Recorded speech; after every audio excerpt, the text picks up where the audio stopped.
Le docteur Poche reprend du service avec un récit pour les grands enfants, les lecteurs nostalgiques des BD de Westerlin. Docteur Poche, les jardins d'Alice, publié chez Anspach. Marc Westerlin est notre invité ce matin. Bonjour, bienvenue. Bonjour. Bonjour.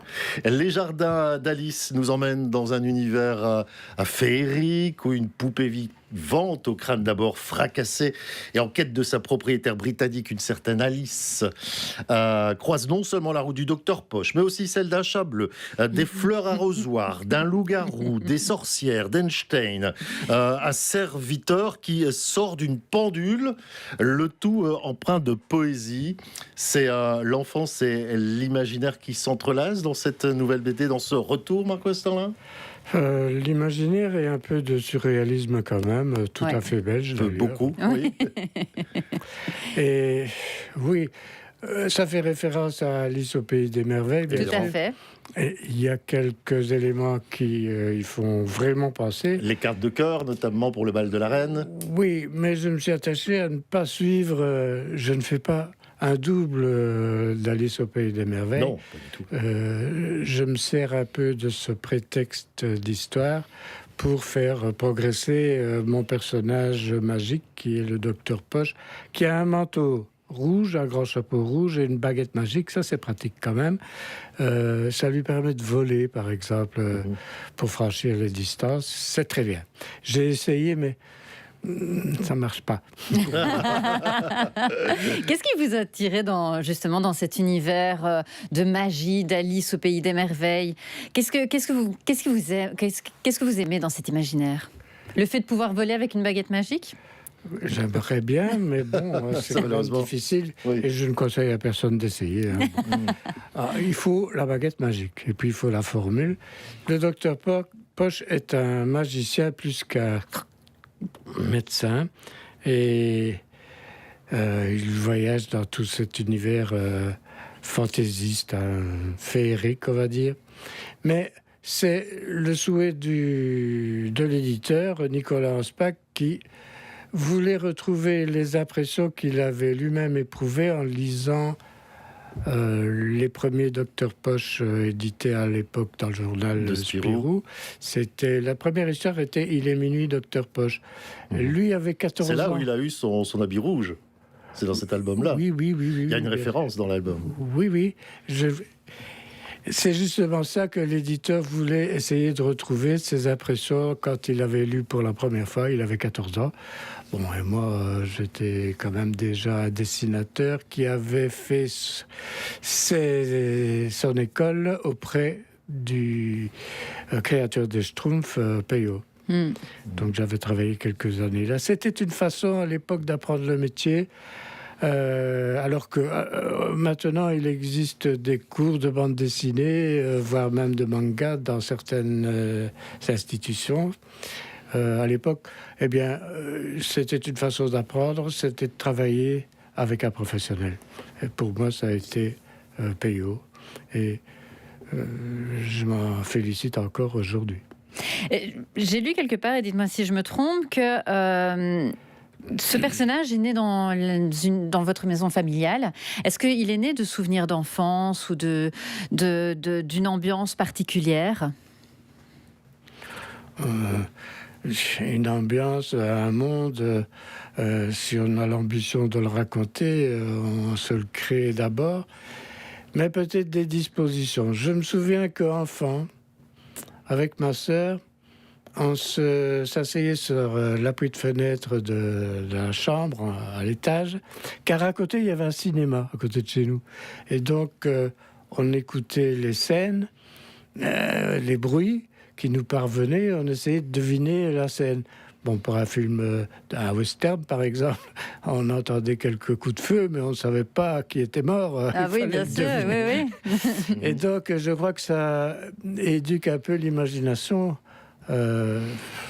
c'est venu comme ça. Hein. On l'a pas fait exprès. Non. Et aujourd'hui, bon, Dr Posh est né en 1976, je crois. Ouais. En 75, quand même. Car on crée d'abord les dessins avant qu'ils ne soient publiés. Oui, c'est Oui, vrai. la première C'est publication vrai. date de 76.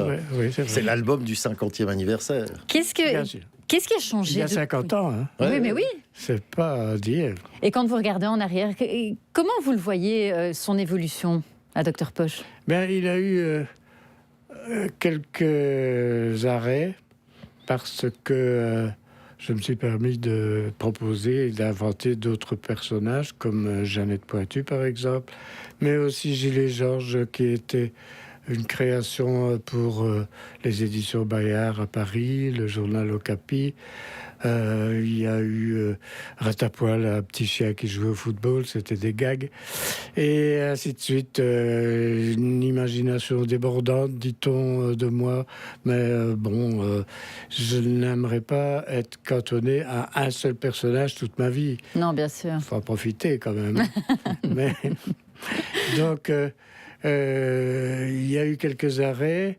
Le docteur Posh, suite aux divers rachats des maisons d'édition, a fait un petit stage aux éditions Casterman pour 5 récits qui, de la volonté du directeur à l'époque, Didier Plateau, étaient destinés aux plus jeunes lecteurs, parce que chez Casterman à l'époque, ils n'avaient pas de collection pour les plus petits.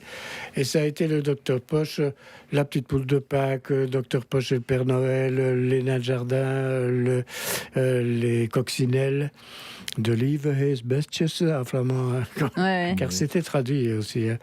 Et puis ensuite, il a fait un petit stage à Grenoble, chez Mosquito Édition.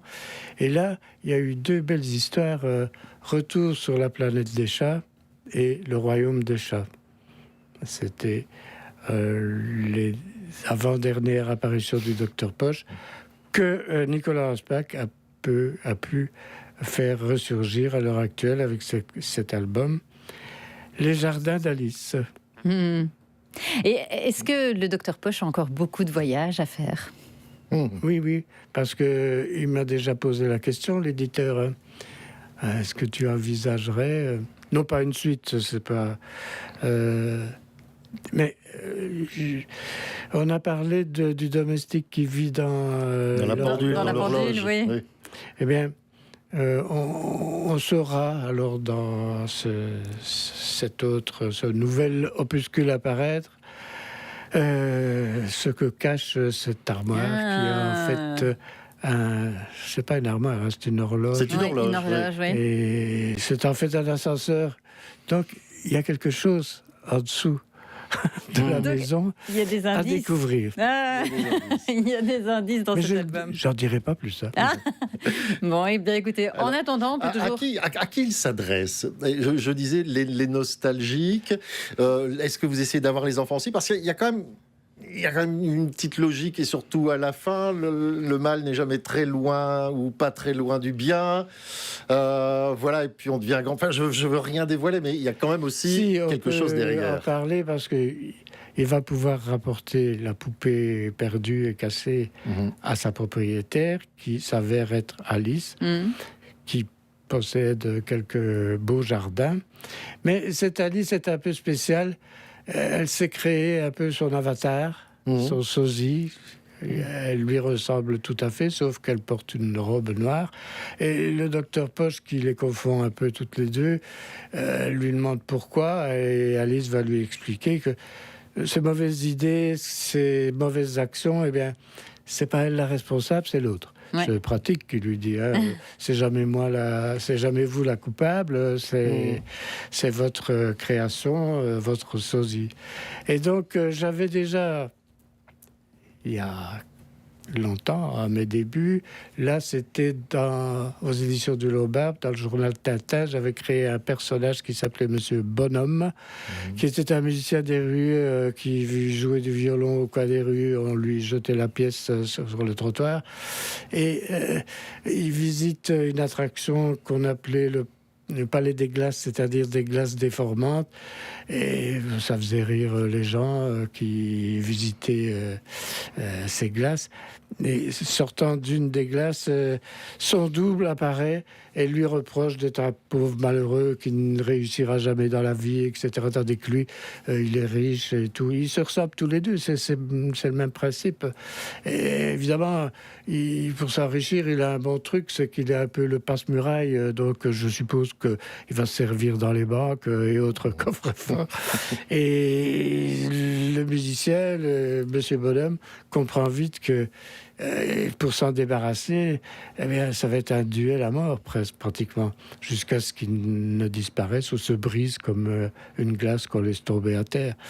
Donc voilà, ce thème avait déjà été abordé et je l'ai repris ici avec les deux Alice, la gentille et la méchante. D'ailleurs, elle l'appelle la méchante. Tout à fait. Oui. Et donc, c'est ce combat qui va se dérouler devant les lecteurs. Oui. Oui, on n'en dira pas plus. Non. Il faut le lire. Nous, on s'est régalé. Oui, Dorothée. tout à fait, exactement. On C'est s'est vraiment régalé. un bonheur d'avoir Oui. retrouvé Dr Voilà. Poche. Docteur Poche, Les Jardins d'Alice, publié chez Anspach. Marc Westerlin était notre invité ce matin. Merci beaucoup d'être passé Merci. par Hélène Radio. Merci C'est le beaucoup. docteur Poche qui vous remercie, ainsi qu'Alice. Merci. La gentille. Oui, Merci. merci.